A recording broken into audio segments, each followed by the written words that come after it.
one-room school, which we don't have anymore.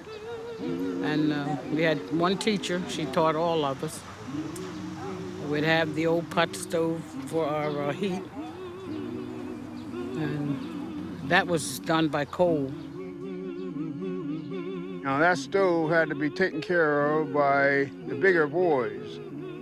And they would get there early in the morning and start that stove up and have it going so it would heat the building up for when we had school.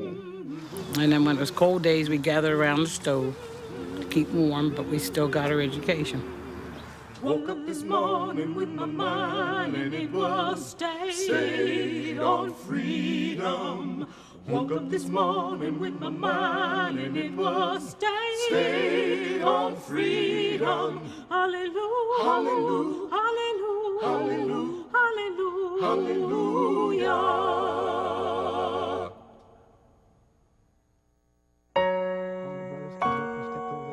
For African Americans in Delaware in the 1920s and 30s, their early education left an indelible mark.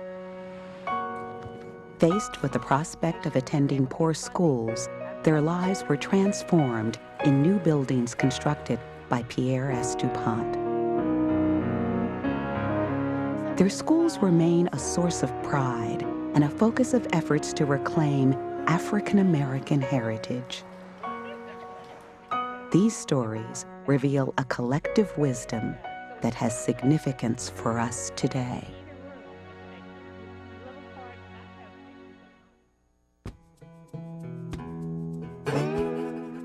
The story of African American education in Delaware begins in the decades before the Civil War.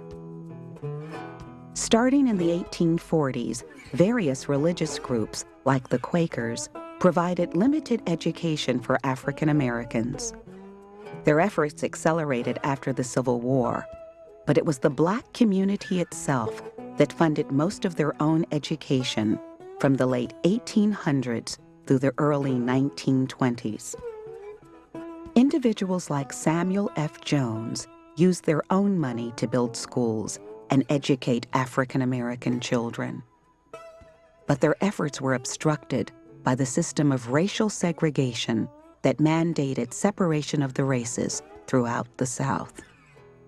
In 1919, the New York Times published an article that disclosed Delaware regularly used the whipping post to punish blacks convicted of crimes and had one of the worst educational systems in the nation. It was the only state with a racially segregated system of education designed so that white men were not taxed to educate the Negroes. Since most African Americans were tenant farmers or laborers, the Black community did not have the tax base to support decent schools. Remember, it was the thinking of our legislators that we blacks were not paying taxes as the whites were paying. And so when that came into focus, we didn't get anything, didn't have any money, and they didn't appropriate money for it. We were left out in the cold. In fact, we were not considered good enough to be educated. Pierre S. duPont, chair of General Motors and president of the Delaware-based DuPont Company, commissioned Columbia University to conduct a study of the condition of African American schools. The study found that the poor school structures created unhealthy environments for learning. The detailed scores for these buildings show little provision for drinking, no adequate provision for washing. Toilet facilities that score 0 because of their filth and tumble-down condition, poor classroom lighting, small playgrounds with little or no apparatus. Oh yes, that brings back memories. We had all outdoor toilets. We had a pump in one corner. We did not have running water at all.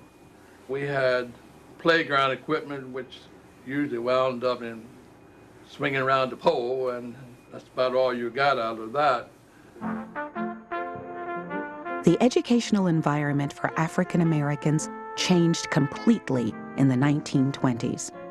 Pierre S. duPont believed that the state's educational system was seriously flawed. We now know that the first requirements are modern buildings, not of the little red schoolhouse type, but buildings fitted for general education and for vocational training, recreation, and the like. Appalled at the state legislature's reluctance to act, he used $6 million of his own money to build schools throughout Delaware, including 89 schools for African Americans. Hundreds of African American school children wrote to P.S. duPont.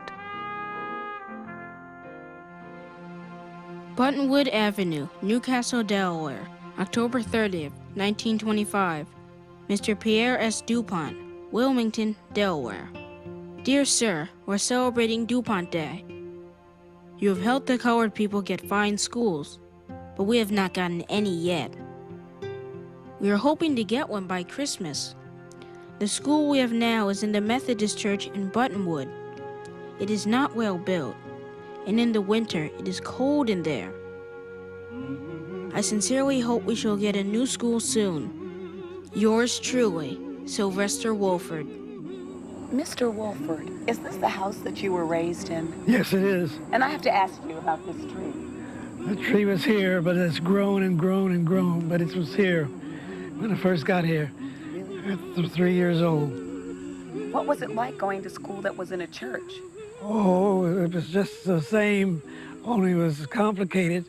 Moving the desk around and having a hot belly stove had to be moved every weekend. The chairs and desks had to be moved every weekend and replaced so we could replace it for the people to sit on Sunday. It was very complicated. And then it was very cold sometimes. And you couldn't get the heat going. But we had quite an experience being in a one-room building at a church. It was one-room school with 8 grades. The teacher had to teach all 8 grades. They had to be some pretty talented teachers. Oh, yeah, they got a big job and what I call a pat on the back.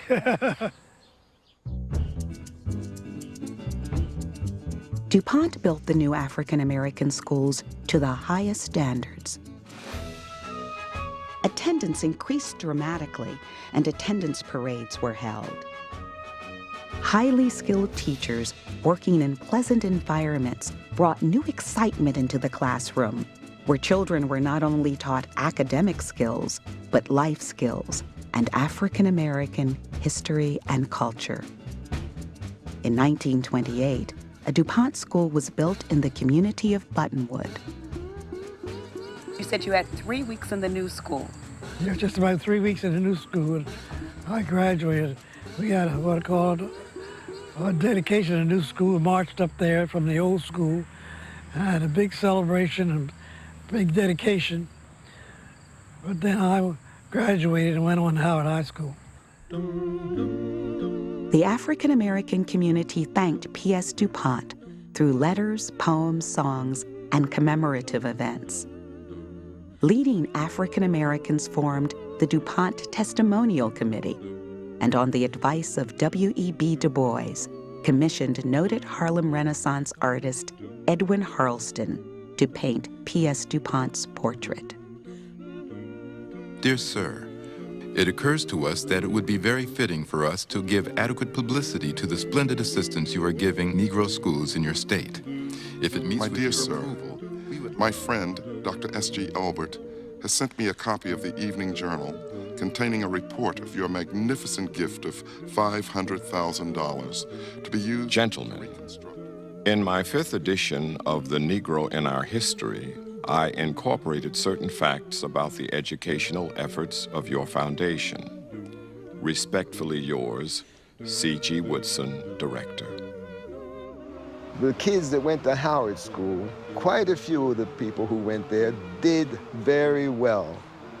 Howard School made the biggest change, I think, that anything that did in Delaware. Yeah, so Howard had the raw material of the students and the teachers, and when P.S. duPont built that wonderful building, yes, that just brought it all together. So he was sort of this impetus to bring...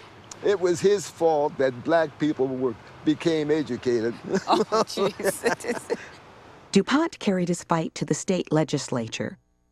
Democrats from the southern part of the state allied with the Ku Klux Klan and organized against his efforts. His campaign resulted in the state eliminating the dual tax system and for the first time appropriating funds for African American education. The DuPonts not only built these schools, but it was through their influence that the state eventually, even though it was segregated, that the state eventually did what it was supposed to do for the citizens of all the state. And we must never forget the contribution that the DuPonts made in that area. Do you remember the DuPont song that Mr. Colburn wrote? Yes, I remember very well. Yes, well, Yeah. I remember that he wrote the song and always had your group singing it. DuPont, DuPont, DuPont is the man. DuPont, DuPont, the best man in the land. He gave us schools and he gave us roads. He lifted our hearts with a great big load. DuPont, we are proud of thee, and your name shall never be the same. Oh, great to thee, as in God, we know that you have played your part. DuPont, DuPont, DuPont is the man.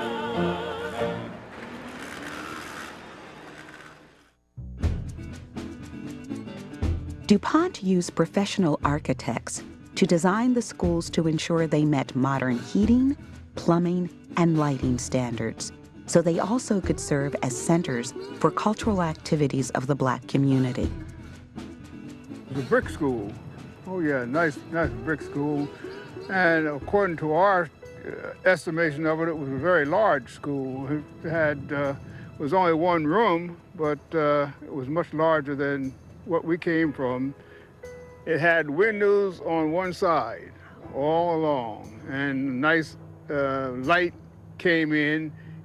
We had a place in the back where students could do some work, and then we had a place out from the school. We had a furnace out there, so we were really equipped like we had never been equipped before. I mean, little country school that we were in, and then going to something like that was really something.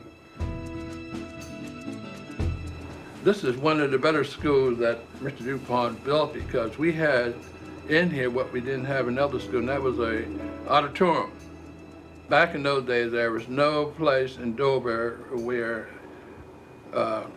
Black folks had an opportunity to congregate other than at the churches. So it was excellent planning by Mr. DuPont to provide this auditorium where the various activities of the community could be held.